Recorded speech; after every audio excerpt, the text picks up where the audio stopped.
आदरणीय संचालक महोदय, प्राचार्य महोदय, शिक्षकगण एवं मेरे प्रिय साथियों, जैसा कि आप सभी जानते हैं कि इस सूर्य की प्रबल प्रखरता और वायु के स्निग्ध स्पर्श के साथ हम लोग सम्मिलित हुए हैं स्वतंत्रता दिवस पर। हमसे पहले यहाँ कई लोग आए और स्वतंत्रता दिवस पर अपना विचार प्रकट किए। सभी लोगों ने बखूबी हमारे देश की उपलब्धियों को उजागर किया है और इसे जान और सुनकर काफी प्रशंसा भी हुई है। लेकिन आज भी हमारे देश में कई बुराइयां, कुरीतियां जैसी जटिल समस्याएं व्याप्त हैं, जिसका समाधान भी अत्यंत जरूरी है ताकि हम अपने देश की उज्जवल भविष्य की कामना कर सके।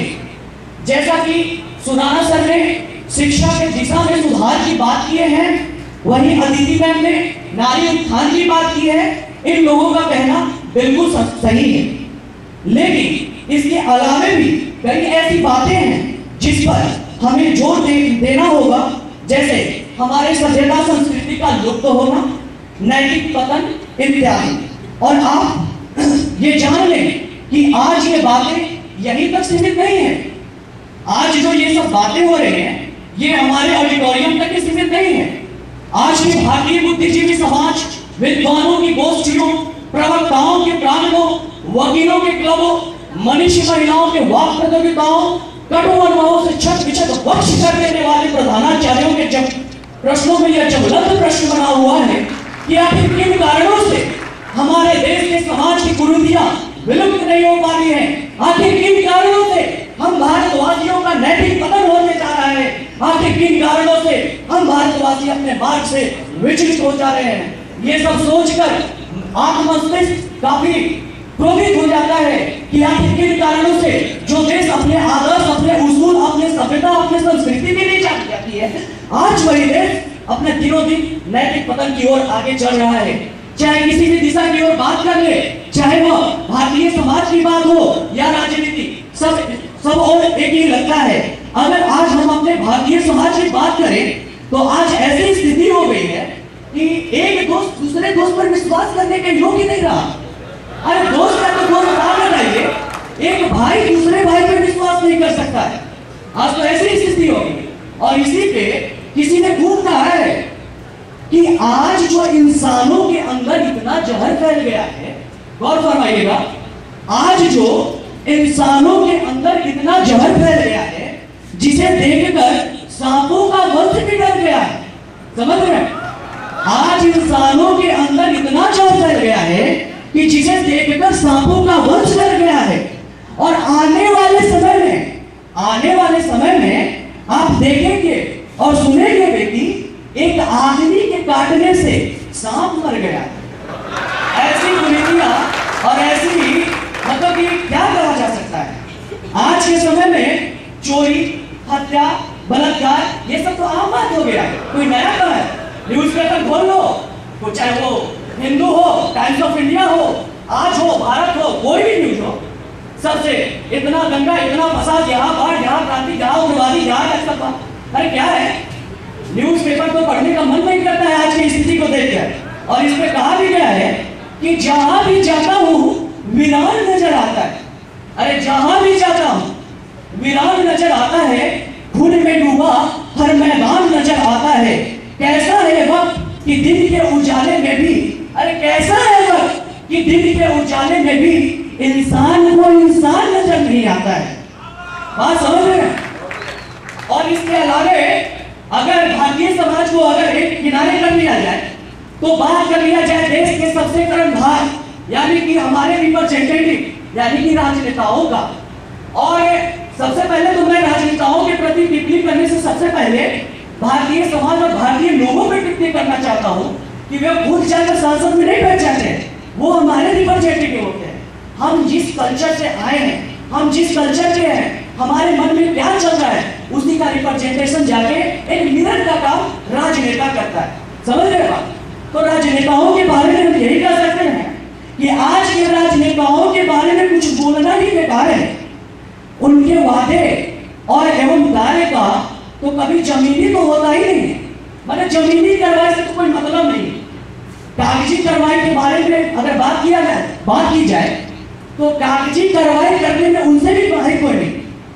जमीनी कार्य करना उससे कोई मतलब नहीं, और कागजी कार्रवाई करना इससे तो मतलब कि क्या कहा जाए, उनसे अच्छा कोई कर भी नहीं सकता है। एग्जाम्पल है, जैसे कि हम बिहार से लालू यादव का नाम सभी सुने होंगे, समझ रहे ना। तो लालू यादव ने किया चारा घोटाला। चारा घोटाला का खासियत कागजी कार्रवाई जानते हैं। जैसे चारा घोटाला हुआ कि पशु को एक जगह से दूसरा जगह, जैसे कि जयपुर से बाड़मेर या जयपुर से कहीं भेजना है, वैसे पटना से कहीं भेजना था वहां, तो ट्रक के नंबर के बदले क्या किए कागजी कार्रवाई में कि मोटरसाइकिल का नंबर डाल दिया। अरे एक दूर थोड़े डालना था, अपने मन से बैठ के डाल दिए, पैसा बनाना था भाई। तो मोटरसाइकिल का नंबर, साइकिल का नंबर, अरे साइकिल पे भी पशु को ढो दिए, चारा ढो दिए। और एक हमारे विधायक है दीनानाथ यादव, हमारे क्षेत्र के विधायक है। तो हमारे क्षेत्र में तो गंगा भी है, सोन भी है और नहर भी है, लेकिन उन्होंने कहा कि इस अमुक क्षेत्र में, इस अमरी गांव में, हमारे गांव में एक तालाब की जरूरत है। लोग पानी से त्रस्त हैं, पानी तो मिल नहीं रहा है पीने को, सिंचाई की तो बात दूर है, पानी मिल रहा है ताकि बिजली तो है तो पानी भी नहीं है, तो तालाब खुदवाया जाए। रातों रात कागजी कार्रवाई में तालाब खुद गया।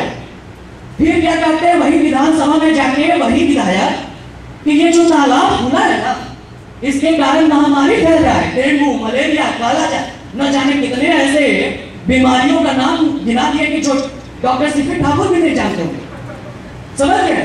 तो रातों रात क्या करवाई कि तालाब जो खुदवाने की बात थी, एक्चुअली खुदाया नहीं गया था, वो कागज पे खुद गया। तो रातों रात उसको भरवा दी गई कि आगे चल के मान लो कि मेरा शासन चला जाता है तो आगे चल के हम पे कोई प्रश्न भी खड़ा न कर सके। तो कहां छोड़ रहे, निशानी को छोड़ रहे राजनेता। इसी में एक कविता भी है कि इतना राजनेता जो इलेक्शन का टाइम अभी बिहार में चल रहा है, तो उसमें अब बिहार का हम नहीं बोलेंगे, ये तो हो गई छोटी राज्यों की छोटी बातें जो कि अपने देश तक सीमित है। अगर बड़ी राज्यों की बड़ी बातों का बात किया जाए तो आ जाइए दिल्ली। दिल्ली में अभी जो खेल समारोह होने वाला है, उसके घोटाले के बारे में कुछ कहना ही बेकार है। स्विमिंग पूल की ट्रायल होता है, स्विमिंग पूल का नीचे का टाइल ऊपर आ जाता है, आदमी नीचे चला जाता है, क्या फॉरेन आकर के यही आएगा? ऐसा नहीं होता है। बीमारी कौन बीमारी क्या पता तीसरा फेज में चला गया है, और लोगों से नहीं आया है। अरे कहाँ ओलंपिक आएगा भाई, यहाँ तो छोटा सा गेम तो करवा नहीं रहे, बड़े बड़े खेल स्टार तो आ नहीं रहे, क्या आएंगे? तो वादों पे कहा गया है कि ये नजर नहीं नजारों की बात करते हैं, नजर नहीं नजारों की बात करते हैं, जमी पे चांद सितारों की बात करते हैं। नजर नहीं नजारों की बात करते हैं, जमी पे चांद सितारों की बात करते हैं। दिन दहाड़े बस्तियों को लूटने वाले, दिन दहाड़े बस्तियों को लूटने वाले भरी सभा में सुधारों की बात करते हैं। सुधार तो ऐसा कहेंगे ना कि आप क्या कहें, विश्वास करने लायक नहीं होता है। जैसे लालू यादव भ्रष्टाचार में खुद फंसे हुए हैं, लेकिन खेल में जो भ्रष्टाचार हुआ है कांग्रेस का, तो उस पर वो खुद कह रहे हैं कि ये बिल्कुल घृणित कार्य है, इसमें जो लोग भी सम्मिलित हैं उन पे कार्रवाई की जाएगी, और हम तो कहते हैं कि बीच चौराहे पे लाके फांसी की सजा दे जाए। अब उनका करतूत छुप गया है, इतना पावर है कि वो अपने करतूत को दबा लिए हैं, लेकिन किसी न किसी दिन तो उजागर होगा ही। और हम भारतवासी क्यों है, हम रीजनल के छात्र किस दिन के लिए है, इंजीनियर बनेंगे, नया नया आविष्कार करेंगे, पता करेंगे कि क्या हो रहा है देश दुनिया में। इसके आगे अगर बात किया जाए तो हम छात्रों की, तो आज के डेट में छात्रों का रिस्पॉन्सिबिलिटी सबसे ज्यादा बढ़ गया है, क्योंकि आप एक बात जान लीजिए कि किसी भी देश का जो विकास होता है, किसी भी देश का, वो नंबर ऑफ इंजीनियर्स और नंबर ऑफ डॉक्टर्स पे डिसाइड करता है। वैसे तो किसान अपने जगह सही है, सेना अपने जगह सही है, लेकिन आज के डेट में 2010 के डेट में जो विकास होता है वो सबसे ज्यादा डिपेंड करता है number of engineers and number of doctors पे। लेकिन हम लोग को नंबर ऑफ इंजीनियर्स ही नहीं देखना होता है, we have to talk about the quality also. हम लोग को क्वालिटी भी देखना होगा। अतएव लास्ट में हम यही कहना चाहेंगे कि I think that the best way to celebrate our Swatantra Diwas is that we promise our motherland that we protect our independence and democracy of our country. We promise our self that we take our सोने की चिड़िया at the same position where it was in the past.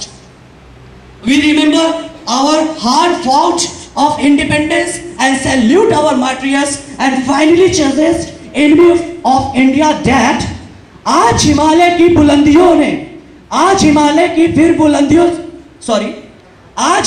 की बुलंदियों से फिर हमने ललकारा है. दूर हटो है दुनिया वालों, हिंदुस्तान हमारा है. I proud to be an Indian and salutes our country with great pride and honors. And at last I say, ये हमारे छात्रों के लिए है कि कल उगूंगा मैं, आज तो कुछ भी नहीं. एक नन्हा बीज में अज्ञात नवयुग का समूचा विश्व होना चाहता हूं. जय हिंद, जय भारत.